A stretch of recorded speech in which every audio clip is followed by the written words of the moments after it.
It might be the preseason. It may not count. You may not care. I certainly do. We have, preseason or not, New York Jets football kicking off tonight. I'm Glenn Naughton with Jet Nation Radio and JetNation.com. Be sure to log into JetNation.com where you can register and become a part of what is the most active Jets message board on the web. It'll be live. It'll be active in there tonight, preseason or not. I know that not everybody watches these games. I had a brief exchange with somebody earlier today who was like, "Oh, I can't believe you're going to watch." And I said, look, to each his own, man. So I get it. Some people are going to watch Garrett and Sauce, and then they're going to turn their television off and not watch the backups because they're not that interested. I am. Listen, some of us know the 90-man roster right now, up and down, backwards and forwards, and we want to see who's going to do what. We have our favorite backups, our favorite rookies, these long shot free agents who you think might make the roster or you think will have a chance to impress and maybe stick around and become a developmental player.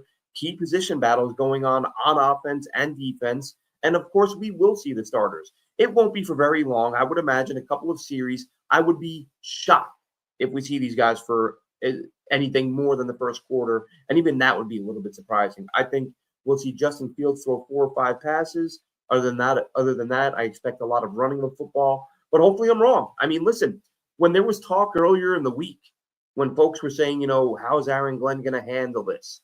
Is he going to have, the starters play? I thought to myself, why wouldn't they? You have a head coach, a brand new head coach, who's been spending a lot of time lately saying, I let football players play football. That's why we're going full speed in practice, day one of pads.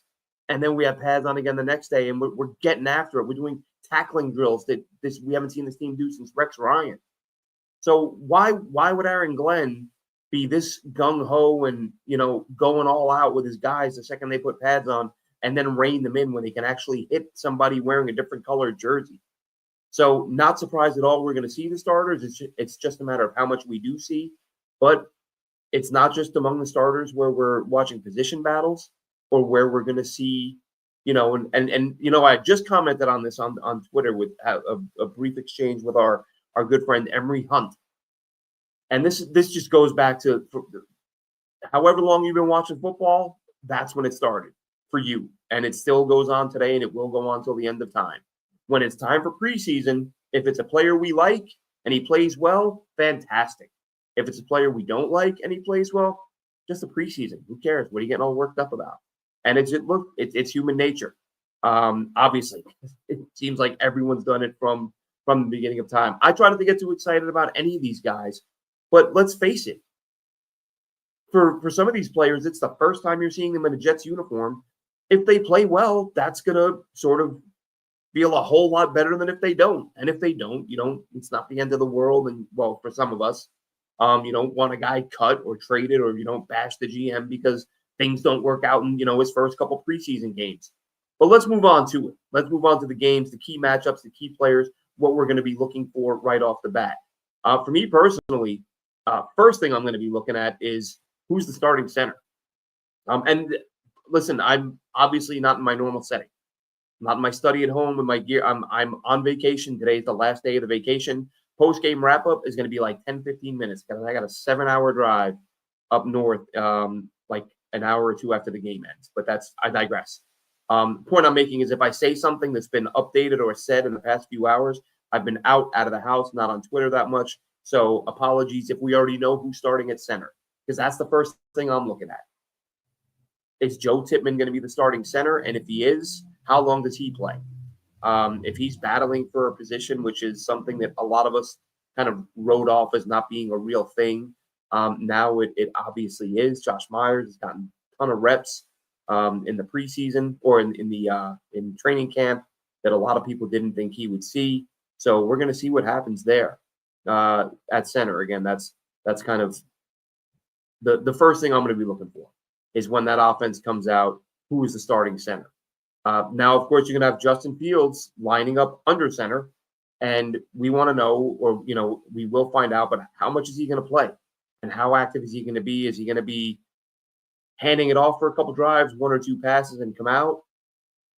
That would be a little bit surprising because I really do think that the Jets want to test him and want to see what he can do. I'm not sitting here saying they're going to open up the whole playbook and have him, throw 18 passes. But I think that this is a team that needs to find out what they've got in their quarterback. This is their first live action getting a look at him. Same goes for us as fans, first time seeing Justin Fields in this offense with these players. So number one, Joe Tippmann or Myers, who's starting at center? Number two, how does Justin Fields look? Does he look comfortable? Because this offensive line, which really as a whole, obviously you mentioned Tippmann first, but you want to see this O-line. Everything out of camp tells us Olu Fashanu has been phenomenal. No surprise there. Now, John Simpson, and I forgot about that. Brain fart. We could see Tippmann line up at guard, and that would sort of answer that question for us right off the bat. I total brain fart. Like I said, a little bit off my game with the vacation thing going on. But Tippmann, if he's at guard, obviously Myers would be at center, which is what I kind of expect now that I'm thinking it through out loud. But either way, this offensive line with ABT, Membu making his debut, you want to see these guys, how they look, how are they working together, the continuity. And, and I tweeted this the other day, seeing these guys, seeing these offensive linemen get some reps together in live action, preseason or not, what a relief that is. After so many years of Robert Saleh talking about the importance of building continuity on the offensive line, and then those guys would not see a rep until week one. The first time those guys played together in a live game was week one when he was the head coach. Thank goodness that era is behind us, and you now have a head coach who is, again, going to let his football players play football. But the offensive line, the young guys, that should be exciting to watch them for the first time. Because, listen, we've talked about it many times over. There's a lot of talent in that group. And to me, really, that is going to be the backbone of this team, is that O-line. So let's get them on the field. And that's, another reason that we expect, because there's not, I don't think there's a knowledgeable Jets fan on the planet who doesn't expect this team to be top 3 in rushing attempts this year. Earlier in the year, I said, oh, yeah, they'll be top 5. But the more this, sort of the closer the season gets, it's like number 1 in rushing attempts is not at all out of the question. And anything lower than top 3 to me would be pretty surprising, because I think with 3 running backs and with Fields, I think they're just going to run the hell out of the ball this year. And I think we'll see the start of that tonight. The backup quarterback, of course, would be Tyrod Taylor, but then your QB3, whether or not we think this QB3 makes the roster, where I am on that, big Brady Cook guy, Adrian Martinez, nice enough player, but to me, even if he's looking better early on, he is a more experienced guy. He's played in the UFL. Maybe he'll be a couple steps ahead of Cook. But in terms of ceiling, I think Cook has the higher ceiling. I think he will be the better player when all said and done. I expect him to be a guy who will challenge for an NFL job at some point, whether it's with the Jets, we'll see. But that's the battle I'm most looking forward to tonight in terms of the backups. I want to see Cook versus Martinez. I would expect both of them to get a fair number of snaps.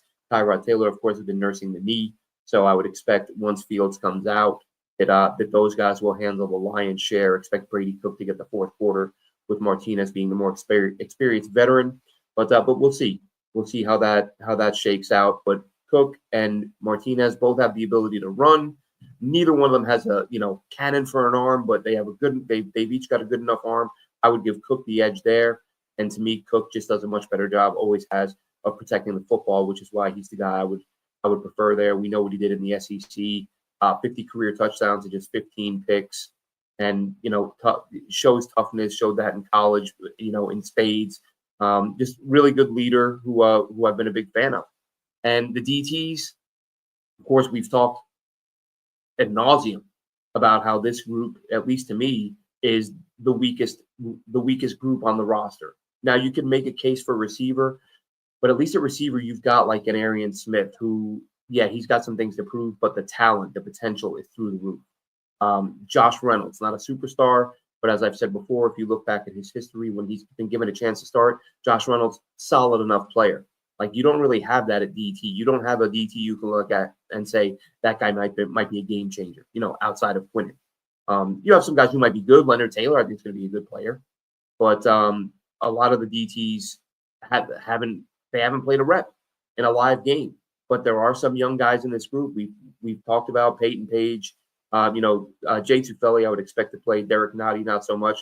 But along with Page, you've got Fator Momoba out of West Virginia, who I've been talking up, quite a bit since they signed him. Went back and watched a bunch of his film. Thought he looked really good. Peyton Page, both those guys, I think, have a really good shot to make this roster because they need a young run stopper along that D line. They just don't have it right now, unless I talked about this recently as well. Let's wait and see what Fedarian Mathis has. Right, he's kind of, some people have written him off because he's been in the league for a few years, hasn't really made a huge splash. But Fedarian Mathis was a top 100 pick just a few years ago out of Alabama, and he was a monster run stopper in college. So if somebody can get that out of him and develop him at the pro level, Fedarian Mathis is someone not people don't really talk about, but he's somebody who can not only make the roster but be a regular contributor if he can come close to being the run stopper he was with Alabama. Byron Coward, I don't believe is going with his injury, but you've got 3-4 guys, young guys out there working to try to win a spot on this roster at the DT spot, and I think there's a good chance one of the UDFAs makes it, and then I think Mathis, if he plays well, could be a guy who gets the nod. The tight end room, let's again only preseason, but can Jeremy Ruckert get a catch tonight, like a big catch? I want to see something that just infuses a little bit of life. And preseason or not, like I said, let's get Jeremy Ruckert trending in the right direction and making a play. God forbid, let's see a Jeremy Ruckert touchdown tonight, right? I mean, listen, Justin Fields, he's not a rookie. He understands Ruckert's been in the league a little bit too. I'm sure he knows Ruckert hasn't made a play yet, and doing something just to give you a highlight, something to build Ruckert's confidence, to get the fans believing in him again. That to me would be phenomenal. Target him. I'd love to see Zach Kuntz get involved. Who doesn't want to see a 6'8" dude with his vertical potentially develop into somebody? That would be great. But Stone Smart is a guy whose name we've been hearing quite a bit of at practice recently. So I could see him getting some targets. So Smart, Ruckert, Kuntz, Taylor, of course, with the ankle. He won't be going. As Eddie says in the chat, Ruckert has to show up or he's gone. Absolutely. This is Ruckert's last shot this season. If he doesn't make some plays this year, then he's gone. And that'd be a shame. Like, there's nobody not rooting for that guy. If you're not, then I don't know. I don't know what to say. If you can't get behind a kid who grew up watching the team and from the area, like, get behind that guy. And hopefully Fields, hopefully there's some pitch and catch with those two tonight in the red zone. And when we see a Ruckert touchdown, that'd be phenomenal. The receiver group, as I mentioned, you've got Josh Reynolds, who's, his roster spot safe. Alan Lazard could be trade bait, but unless he's traded, his roster spot is safe. Of course, Garrett Wilson is your one. A lot of question marks behind that. Xavier Gibson seems to be, making plays, not a ton, but more. I feel like the first week or so of camp, we didn't really hear his name, maybe the first 5 practices. And then he kind of broke out, made a couple of big plays. I know he caught a deep ball from Brady Cook at one point. But a guy whose name we've been hearing a fair bit over the past 5-6 practices, Quentin Skinner, the big man out of Kansas, 6'5". I've said before, I became a fan of his because I love Jalen Daniels, the Kansas quarterback. So I watched a ton of his film. And there was Quentin Skinner always making plays, making big catches down the field, big frame, knows how to box guys out, plays physical football, kind of along the Lazard and Reynolds. Like, between those 3 guys, with Skinner, with Lazard, with Reynolds, you've got 3 bigger-bodied guys who, whatever you may think of Lazard or anybody, like those guys are all willing to block. They're all hard-nosed physical receivers. They're going to try to run you over after the catch, and they are not going to shy away from trying to block you on a run play. So Skinner is a guy who's made some big plays in practice recently. The thing that I saw people saying about him in camp, in OTAs or rookie camp, and then again recently, a lot of people commenting on his speed. Now, to me, maybe deceptively fast, because when guys are 6'5", they have the long strides and maybe they don't look as fast as they actually are. But a lot of folks at camp saying that he's got deep speed. Now, to me, from all that I watched him in college, he could win down the field, but never really, I shouldn't say never, but rarely saw him blow past the defense and just leave guys in his dust, which you would expect for especially at the college level if you have high-end NFL speed. So it sounds like those in attendance are saying that he's showing more speed in person than he did on film, which would just be one more benefit, especially, again, for a guy his size. You don't expect great speed, and I'm not talking sub 4.4, but if he can be, a guy who could even stress DBs a little bit more and have to respect his deep game, and then the way he can win on comebacks and outs with his speed, he could be a factor. So, and as I tweeted this out after the Jets picked him up, guy had 3 drops on 148 targets. in college. So he's got better hands than what you get from Lazard. He's slightly taller, just as physical as a blocker. So I just kind of look at Skinner as the logical replacement if you move on from Lazard, but he's obviously got to show something. But he's another guy that I will be watching very closely this evening. The corners, Stiggers and JBC, right? Jarek Bernard Converse, Quantez Stiggers. I've talked about this in the past as well, and this is why I'll sort of be watching and see how they do. I think they're both talented enough to play. But the Jets they signed Stevens, they drafted Thomas, they've got Sauce. So somebody, the likelihood of these guys starting games is not very good. I think JBC, from what we saw from him last year, was ahead of Converse. Was ahead of Stiggers. There are those in camp this year who say Stiggers is now ahead of Converse. Whoever's ahead, behind, whatever it may be, let's see these guys make some plays, and then you have a possible trade chip. I mean, in a perfect world, to me, get them on specials and keep them around and have some really great depth at corner. But I'm not so sure that's going to happen because that's a lot of bodies in the defensive backfield because you've got Isaiah Oliver, who's a corner, and he's a safety, and he's a slot. He can do a lot of different things. So, when you start getting to like 6, 7 corners, it's hard to see a team keeping that many around.